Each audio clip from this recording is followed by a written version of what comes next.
You know what I love about Monster Hunter? The lore. And the game as a whole, but the lore is where I really get off.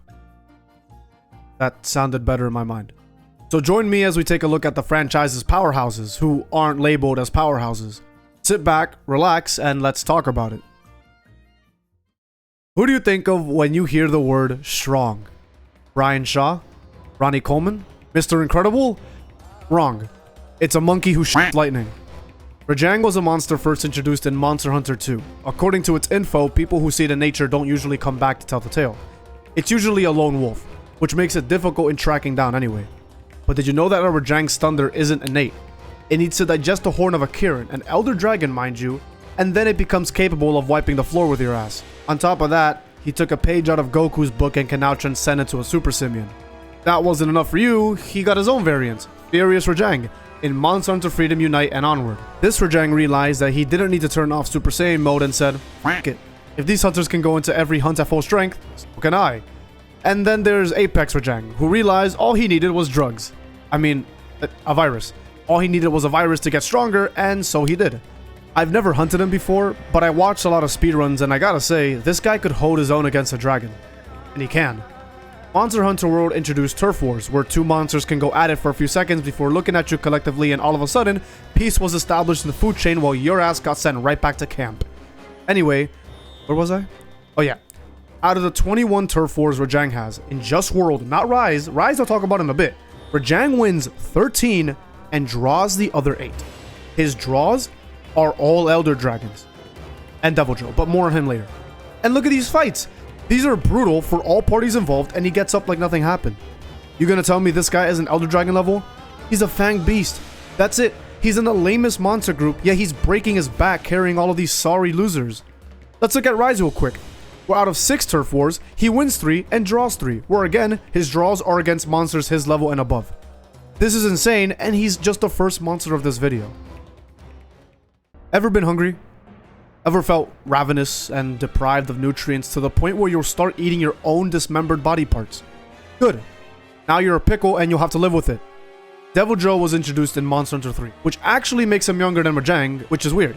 I always pictured him as the older brother, but I digress. His whole shtick is being hungry. If you never play the games, looking at this picture will pretty much tell you everything you need to know. Joe here is a brew wyvern, meaning he doesn't care whether or not you consent. He's like the Big Dick Randy of Monster Hunter. He will come in and eat the booty off whatever monster you're fighting, then dip. Or maybe he'll go ahead and take your ass too, who knows? I don't. I keep my ass in a different place so he never finds it. Yeah, I go out hunting Cheekless. What of it? Back on track. This guy is pumped full of Dragon Blight, because that's all he spits out. He's huge and he uses his body in a lot of attacks, which is really fitting. And I do like it when they design monsters to work according to their models. He even has a variant introduced in 3 Ultimate, Savage Devil Joe. And let me tell you, this guy is juiced to the brim with Dragon Blight, to the point where sometimes it looks like he's going to spontaneously combust and leave you like that one guy in that one gif. Someone wrote the clip. Ha! April. But you guys came here for info, and here it is. Just like his buddy Rejang, he wins most of his Turf Wars and draws the rest, even against Rejang. But the beam clashes during his Elder fights are some of the best in the series, and I hope they don't stop doing that. For our last monster, maybe you'll agree, maybe you'll disagree. If that's the case, I don't really care because this is my video. Imagine just hunting a monster. Everything is going smooth, you got a lot of part breaks, and even a tail. Ooh, okay.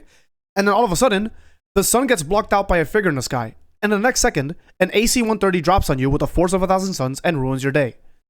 Meet Bazelgeuse, a flying wyvern who doesn't know the definition of space. And consent. Always gotta be pocket watching, especially in your most critical moments. He's like your biggest op. Basically, he has these pods stationed on his crimson chin and on his tail. He can detach these at will, basically during his attacks and whatnot, and then can detonate them to cover a lot of ground during the hunt. And when he's enraged, the explosions get bigger, but his face and tail do become sweet spots for those big damage numbers. And guess what? He has a variant too. Seething Bazelgeuse, which is an ironic name because the only thing seething will be you after he blows you up. Pause. His pods are purple now and he looks mad all the time. But he hits like a truck, especially in Rise. Oh my god. Now what about his Turf Wars, you may be asking? Well, he only really fights Devil Joe in both forms and ties in both fights. In Rise, he fights Rejang and Magnamalo, only really losing to the latter, but drawing Rejang to compensate. Now, before you start yapping in the comments about how this guy really is and all that, let's do a little property of transitivity, okay?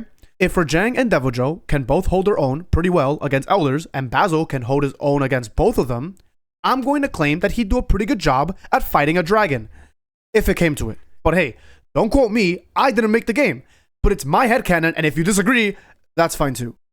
Well, that's the end of the video. Discord link will be in the description below, and make sure to check out my second channel. I got a banger cooking up for that one, so be on the lookout.